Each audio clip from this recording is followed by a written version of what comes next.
ಎಲ್ಲರಿಗೂ ನಮಸ್ಕಾರ. ನಾನು ನಾಮಗಿರಿ ಸೌಂದರರಾಜನ್. ನಾನು ನನ್ನ ಅನುಭವಗಳನ್ನ ಹೇಳ್ಕೊತಾ ಇದ್ದೀನಿ, ನಿಮ್ಮ ಜೊತೆ ಹಂಚ್ಕೊತಾ ಇದ್ದೀನಿ.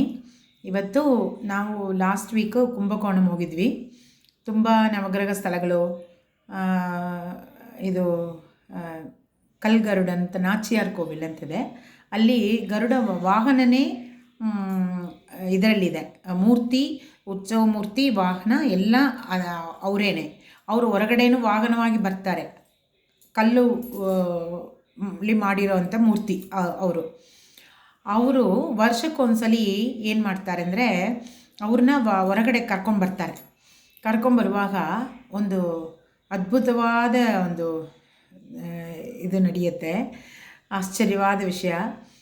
4 ಜನ ಎತ್ತುತ್ತಾರೆ. ಎಷ್ಟು ದೊಡ್ಡವರು ಇದ್ದಾರೆ ಅಂದರೆ, ಒಂದು 15 ಅಡಿ ಎತ್ತರ ಇದ್ದಾರೆ, ಈ ಥರ ಒಂದು 10 ಅಡಿ ಅಗಲ ಇದ್ದಾರೆ. ಅಷ್ಟು ದೊಡ್ಡ ಮೂರ್ತಿ, ತುಂಬ ಲಕ್ಷಣವಾಗಿದೆ ನೋಡೋಕ್ಕೆ. ಅವ್ರನ್ನ ಹೊರಗಡೆ ಕರ್ಕೊಂಬರುವಾಗ ಫಸ್ಟು ಎತ್ತುವಾಗ 4 ಜನ ಎತ್ತುತ್ತಾರೆ. ಆ ಹೊಸ್ತಲು ದಾಟಿದ ತಕ್ಷಣ 8 ಜನ, ಭಾರ ಜಾಸ್ತಿ ಆಗ್ತಾರಂತೆ. ಆಮೇಲೆ 16 ಜನ, ಆಮೇಲೆ 32 ಜನ, ಆಮೇಲೆ ಒಂದು ಸ್ವಲ್ಪ ದೂರ ಹೋದ್ಮೇಲೆ 64 ಜನ, ಆಮೇಲೆ ಎಷ್ಟು 124 ಜನ. ಆ ಥರ ತಿರ್ಗಾ ಹೋಗಿ ಅಲ್ಲಿಂದ ವಾಪಸ್ ಬರುವಾಗ ಅದೇ ಥರ ಕಡಿಮೆ ಆಗಿ ಜನಗಳು 4 ಜನ ಎತ್ತಿ ಒಳಗಡೆ ಇಟ್ಬಿಡ್ತಾರೆ. ವರ್ಷಕ್ಕೊಂದು ಸಲ ಇದು ಉತ್ಸವ ನಡೀತಂತೆ. ನಾವು ಇವಾಗ ರೀಸೆಂಟಾಗಿ ಹೋಗಿದ್ವಿ, ತುಂಬಾ ಚೆನ್ನಾಗಿತ್ತು. ತುಂಬ ಒಳ್ಳೆ ದರ್ಶನ ಆಯಿತು ನಮಗೆ.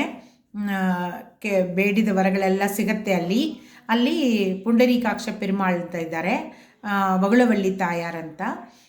ಹೋಗಿ ದರ್ಶನ ಒಂದ್ಸಲಿ ಹೋದರೆ, ಕುಂಭಕೋಣಂ ಹೋದರೆ ದರ್ಶನ ಮಾಡ್ಕೊಂಡು ಬನ್ನಿ.